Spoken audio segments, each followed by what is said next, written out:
Welcome to the St. Canard Files, the Darkwing podcast. I'm your host, Will Santana, and I'm Stan Lund, back once again. Hey, what's going on, Stan? How you been doing, man? I've been good. Life's been good. All right, guys. Today we got another filler episode. We don't know when this is gonna drop. We don't know what order this is gonna be in or anything, but people have been getting sick, and people have been moving, getting married, and people wanting a break. So I don't know when this is going to drop for you, but hopefully it'll drop soon. I'd swear life is like a hurricane. Oh Lord, DuckTales. Huh? All right, so Stan, you're a huge Star Wars fan. What did you think of the Obi-Wan Kenobi trailer? I loved it. I cannot wait. My only disappointment was that they didn't actually start the series up on May 4th. Okay. So Hayden is supposed to be in the Darth Vader suit, or are we going to see him as Anakin, or he's Vader? Possibly both. Possibly both, really? Possibly both. Like, I know we do see Vader for sure. Mm-hmm. I don't know for sure if there's going to be any flashbacks with Anakin, but I wouldn't doubt it. I mean, why would you get Hayden Christensen back just for Vader? Just maybe the name or something. I don't know. Or maybe they'll have flashbacks, like you said, Yeah. That could be it. Flashbacks. And who was that one lady, though, that was a lot in the trailer? Who is she supposed to be? A new character?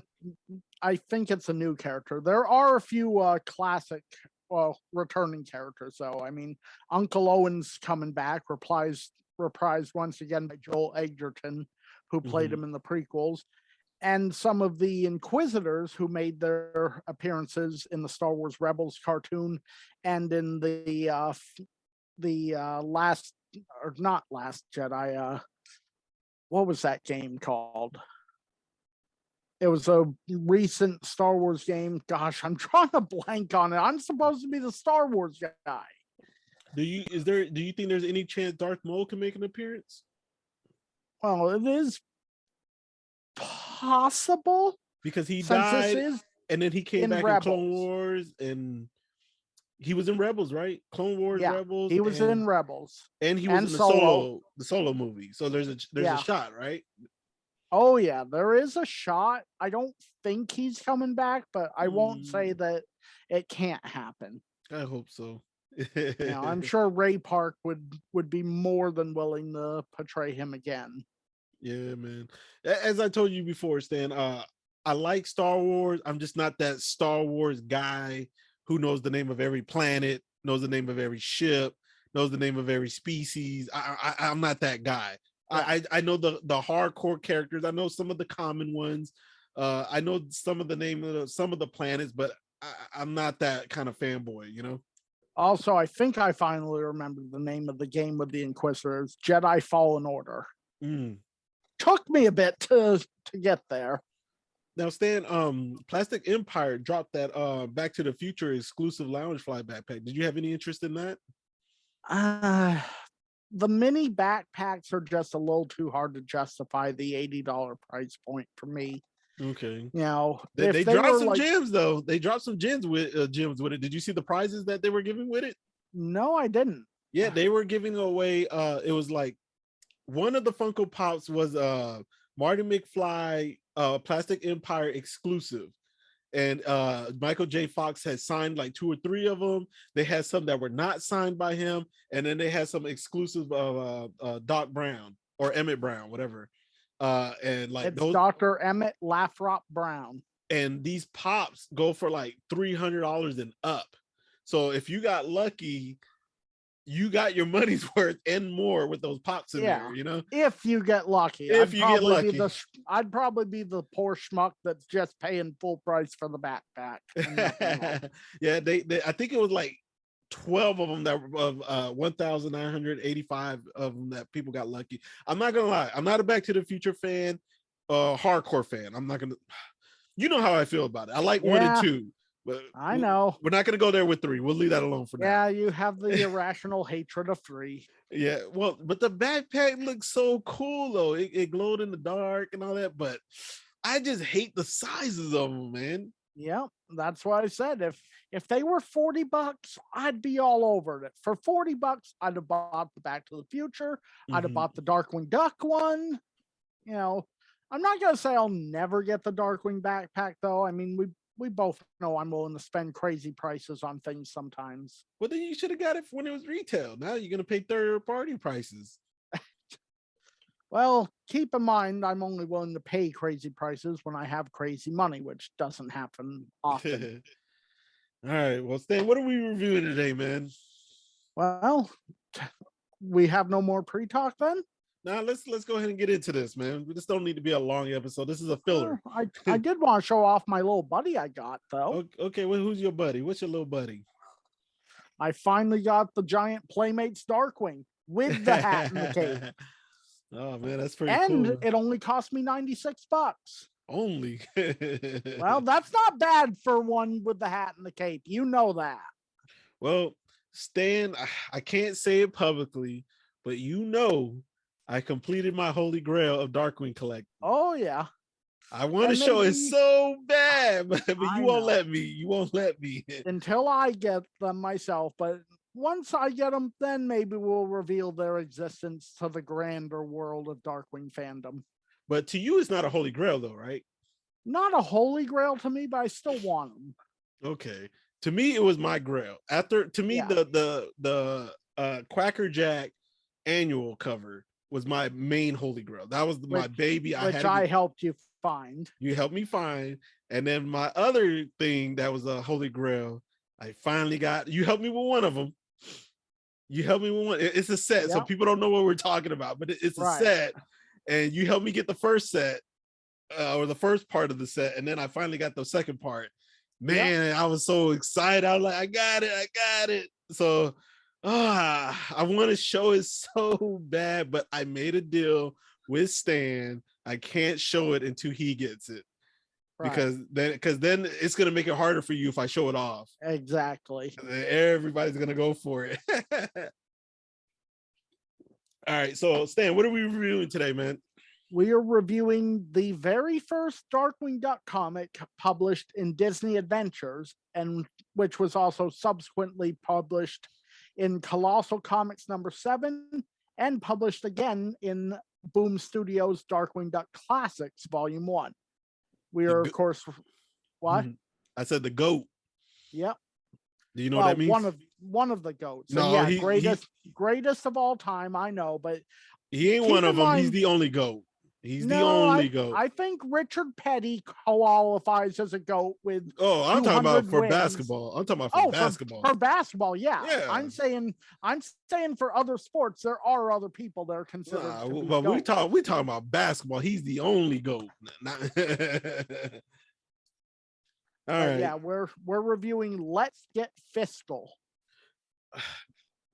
I don't want you to talk in depth. What did you think of it?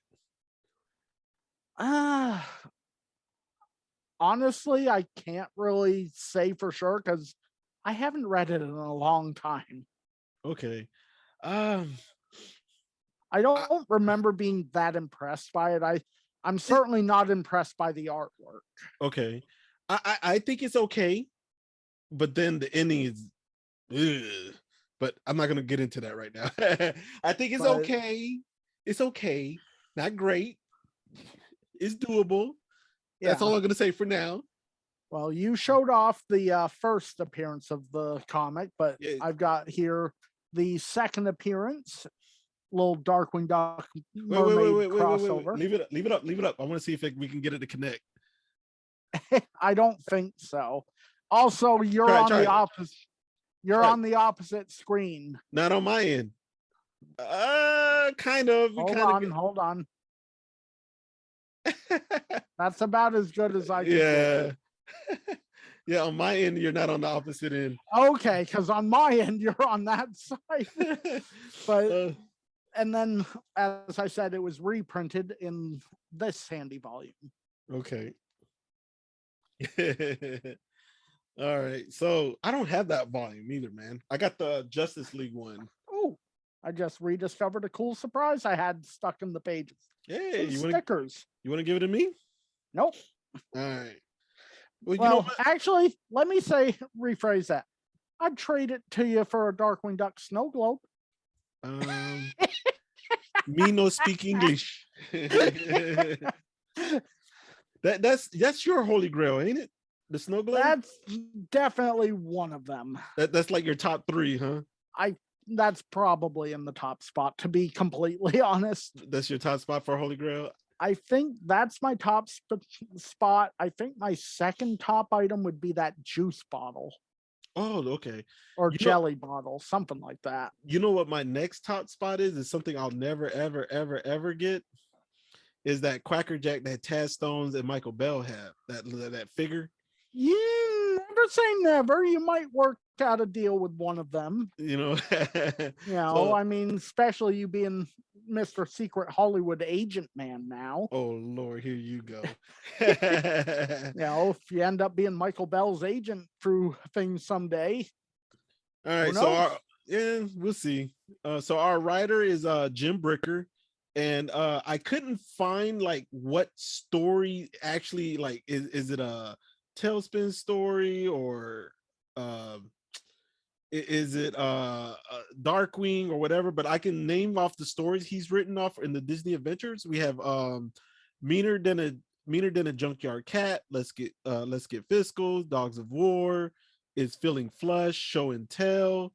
Well, Feeling Flushed is a Darkwing story. That's actually the first appearance of Poker Face. Okay, we might get to that one at some point soon. It says he also did Dogs of War on this same issue right here. So let me see if I can find Dogs of War real quick. If I had to guess, I'd say that's probably a Tailspin or Rescue Rangers. It's Tailspin. Okay, yep, so it's Tailspin. All right, so that's Jim Bricker, and who's our artist? Constance Cordery. If we named him a couple times, haven't we? Oh yeah, he was on Legend of the Chaos God, What's the Problem 1 and 2, Super Union Blues 1 and 2. He's been around. He's a good friend at this point to our listeners. Okay. All right, so Stan, let's go ahead and get going on this one. All right, we got I already forgot the guy's name. Grizzly Cough? Not Grizzly Cough, the other guy. What's his name? Morris Beagleman. We got Boris. Is it Boris? Morris. Morris Beagleman. We got Morris Beagleman and Grizzly Cough, and they're at a laundromat, and Grizzly Cough is telling him he's Beagleman, he's gonna have a bodyguard, correct? Yeah, and they're at the laundromat, but Beagleman finds it a little weird. Why were you meeting my bodyguard at a laundromat? And surely I am telling you that I am not that somebody for the dirty job. Yeah. And then who pops up? DW. So DW is going to be his bodyguard, correct? Yep. All right, so then we go on to the next page. Stan, what's going on? So on the next page, Grizzly Cough has soap in his mouth from Darkwing's entrance. Darkwing's, getting upset because he thinks it's a waste of his time. Mm-hmm. And I can see why he felt that way until he learns what's going on. But then Beagleman explains to him about his calculator, correct? That he was zapped by an experimental duplicate array. So the next thing he knew, his machine could his calculator was able to add, subtract, multiply, or divide anything. Mm-hmm. Yeah, so suppose you put $100 bill, you could make that $100 bill into $200 bills. Yeah, because the first thing he multiplied was the things on his desk. There was a cupcake, a cup of coffee, and like a pencil and a pen. Yep.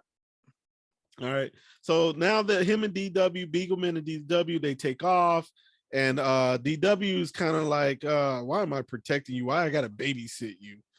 And Beagleman starts explaining to him, he has something of value, is very strong. And then boom, who pops up? The Eggman. Yeah, the Eggman. They got him surrounded, but what's going on? What do we already know what's going on? Not yet. I'm not sure. Yeah, he kind of said that Beagleman kind of said like some bad guys wanted to get it to multiply and to fight their crime, Yeah. to multiply their forces. I think that's what he said. All right. So then Darkwing, while he was pinned up against the Eggman, he gets on out of there. Yep. And he tells Beagleman to put that calculator to use. So how does he put it to use?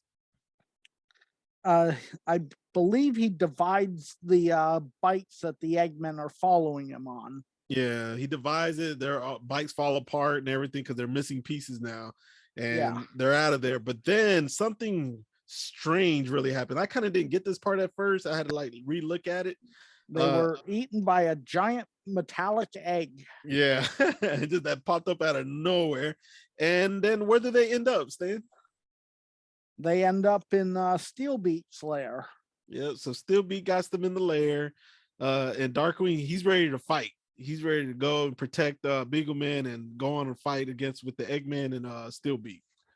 Yep, with the help of his spaghetti bomb. Spaghetti bomb. All right. So then DW points his I don't want to say it's a ray gun. It was the spaghetti bomb, right? Yeah. Yeah, he points the spaghetti. I think it's supposed to be his gas gun, maybe, even though it's not really drawn like the gas gun we all know. Yeah, it was really weird. All right, so he points it at Steelbeak, and it doesn't go so well for him, huh? Nope, it backfires with a splat. Yeah, splat, and then an anvil comes out too, correct?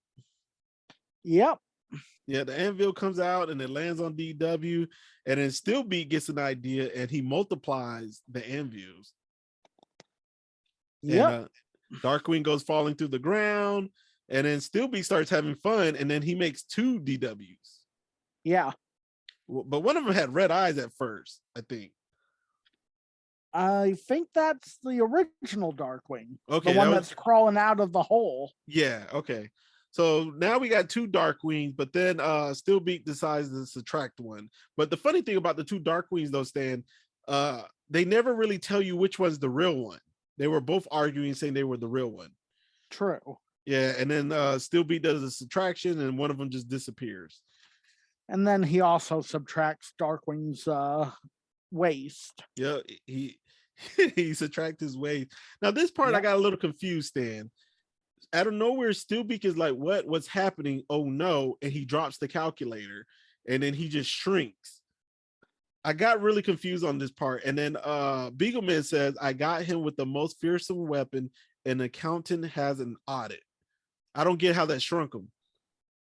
I think it was meant to be a joke. I'm guessing what happened was, in my guess, I think Steelbeak must have had the thing pointed backwards. He was trying to subtract and he ended up shrinking himself.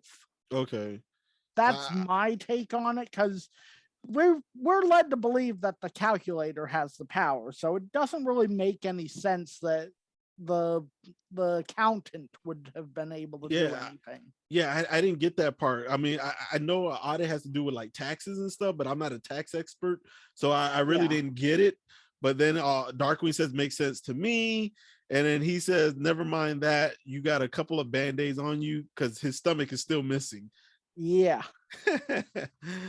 All right, so that's it. That's Let's Get Fiscal. That's the first ever Darkwing comic in a Disney Adventures magazine, and it was released in November of '91. And there are a few problems with it. I mean, for one thing, the place they went to when they were flying in that metal egg, that was a building, wasn't it? Yes.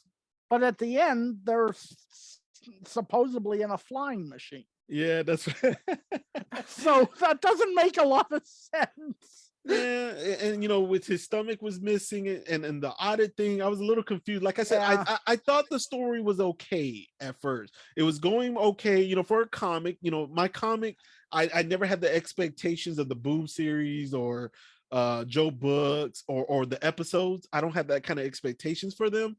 But I like that ending though, man. I was like, what the heck just happened? It really threw me off. I will say the art's pretty good. Okay. All right, so Stan, what do you want to rate the villain? No, Beagleman is not a villain.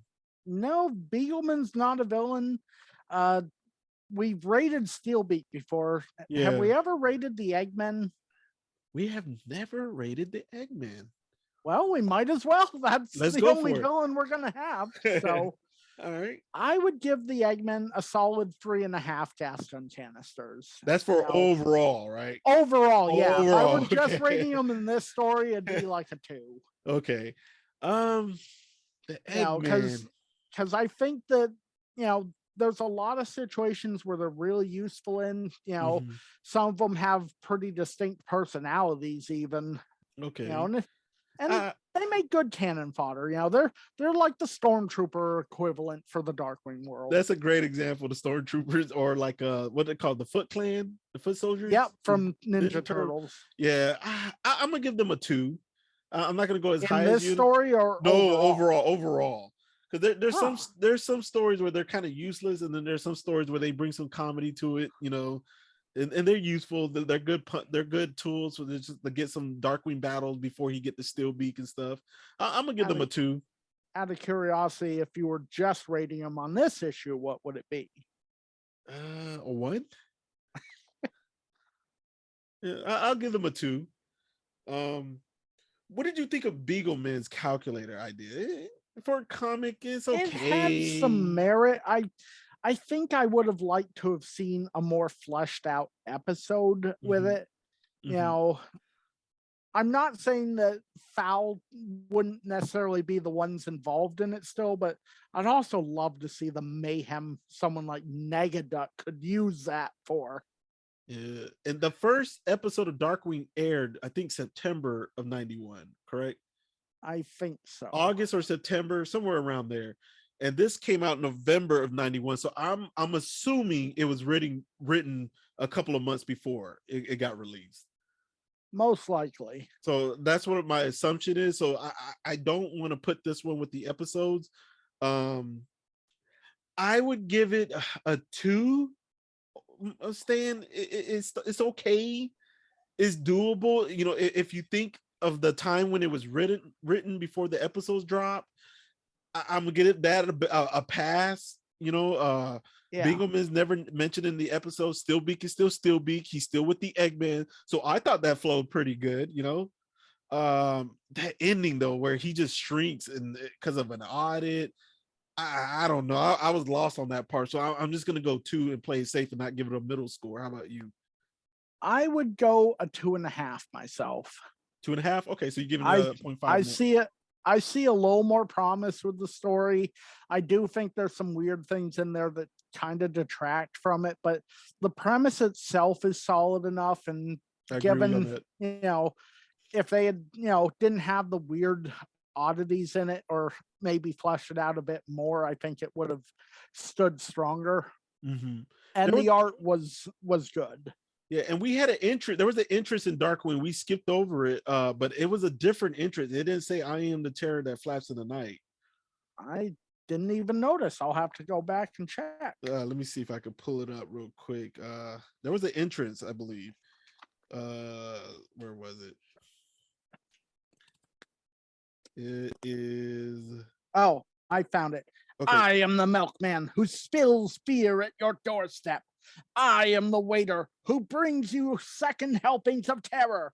I am Zap, one singed superhero. I don't even see it. Where is it at? What page is it on?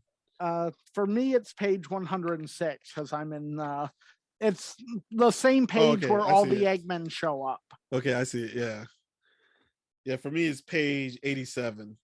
Yeah, so that's what I was saying. Like, I I felt like the writer didn't have the full blown entrance for Darkwing yet. So that's what I said. No, I'm but giving it a no, little bit of a I pass. I think it was a full blown entrance. I mean, he does two I am the terrors, and when he starts to say I am, Darkwing, he gets zapped. And we've seen that happen in the show before, Okay. where something happens to him, he gets injured, and he's like, I meant to do that, or something like that. See, but he doesn't say I am the terror that flaps in the night. He doesn't say that. Okay, he doesn't say I am the terror that flaps in the night. Yeah, I guess you're Yeah. right on that. So Slightly tourniqueted. That's what I'm saying. Like I'll give it a little bit of a pass because of my assumption is when it was written was right around the time the first episode was airing, you know? Yeah. So it's actually a lot shorter of a comic than I realized. Mm-hmm. So my assumption is like he probably got his hand on the Darkwing Bible, but it wasn't flushed out. You know what I'm saying? Like it wasn't completely like Tad didn't have his hand on everything to where this is how it's gonna be for now on, and we're sticking with this for now on, you know? Well, they were certainly closer to the truth to the feel of the episodes than Robot Plants was. That's very true. Now, Stan, just to kill a little time here before we wrap this up, man, has there ever been an episode that you wanted to give a score to on the St. Canard Files and you didn't get a chance to drop a score for it? Oh, yeah. All right, go for it. So I guess we're doing sort of like what Tiffany's doing, but for me... Oh, you want to do that real quick? Well, that's what it seems like, because what Mike and Tiff are doing is towards the end when they need to fill more time, Tiff is, scoring an episode she hasn't been able to before. Okay, so do you want to pick the episode or you want me to pick it for you? Oh, I'm picking this one. I wanted to talk about this one for a long time, and you probably know what episode I'm gonna say. I don't think you should use that one right now. You want to say Negaverse, huh? Yeah, I think you should hold off a little bit. Hold off. You want to do that one that bad? I've wanted to do that one that bad ever since you guys started the podcast. What if I tell you you could do it on our last filler, or I'll ask Mike to bring it up on one of his, since you're going to do Dangerous Currency with them. Well, I think it would probably be me and you on one of the last fillers, because with me, Mike, and Tiff all being there, I'm not sure there'd be enough time, especially since I think they're still going to do Tiff's episodes. Okay, all right. So let's save that one. I know you want to do that one bad. I promise you, if you don't get to do it with them, you'll do it with me on the last filler. Okay. All right. Fair. Okay. So the episode I got for you today is Comma Chameleon. Oh. Okay, phew. I thought you were going to say one with Comic Guy. I was about to go. No, I'm going to do you like that. Go ahead. Give us your opinion and a score for Comma Chameleon. Comma Chameleon. Honestly, that one's kind of a mid-tier episode for me. It's not one of the ones I hold in the highest regard, but it's a solid episode.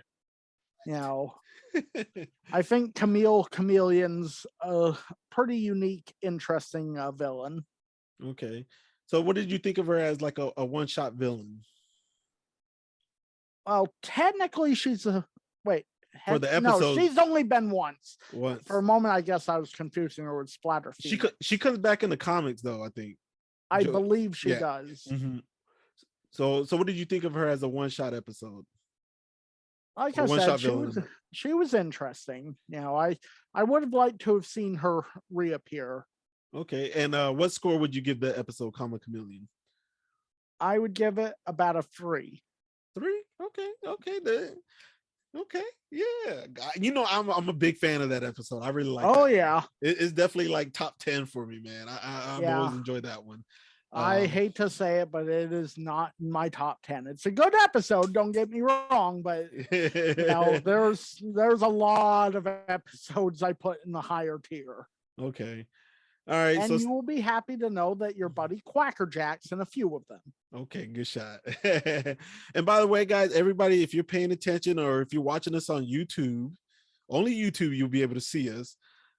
Stan is wearing the ugliest shirt in Darkwing Duck history. Hey, I've got it on good authority from Jonathan Beltran. This shirt's awesome. I do think I like the villains on there. That it's the only one that has Quackerjack and Bushroot, right? The only one with Quackerjack for sure. I'm not sure on Megavolt or Bushroot. It's not the design of the shirt. It's the color that you don't like. Even though Darkwing himself dresses in purples and pinks. Oh my god, I hate the color of that shirt, man. And then all the characters are yellow, right? Kind of purplish, yellowish, orangish. It's like a color gradient. Yeah, that's the only issue I've ever had with that shirt. Yikes. Yikes. All right, guys. So that's gonna wrap up this filler episode. Hopefully Mike and Tiff will get back to you soon, or you might hear us again next week and you see Stan with that little Darkwing hat on his head that doesn't fit. All right, guys. So that's gonna wrap up this Something episode. they only get on YouTube. Stan, for the people tuning in for the first time, where can they hear us? Good luck. Stitcher, Spotify, Google, iHeartRadio, Pocket Cast, Radio Public, Pandora, iTunes, Facebook, YouTube, pretty much all major podcast apps. Okay. I'm gonna give a shout out today to Adrian Mateo. I believe that's how you pronounce it. Think so. Yeah, I want to give a shout out to him, man. He's been working on some more cosplay stuff. I know he's excited with all these cons coming back out there. We're gonna probably see some more Mega Vote from him and Liquidator. I also want to give a shout out to Jonathan Beltran. That dude always comes through for me when I need him to, especially since he lives close to Disneyland. I definitely want to give a shout out to Jordan Ferber. Check out his YouTube channel. What's the name of his Toon something? Toon Logic Studios. He just did a episode where he shows off his entire Darkwing Duck collection. Yeah. Y'all go check out Jordan Ferber and check out his YouTube channel. Jordan's a good friend of ours. You know, he just has one thing I hold against him. One thing. Little thing. But I'm not gonna go there. He knows what it is. It's a little Darkwing chat inside joke thing. Yeah. And I'll leave it like that. All right, yeah, but so those are my shout outs. So guys, stay tuned. Maybe we'll have something next. And remember, stay dangerous. Stay dangerous, everyone.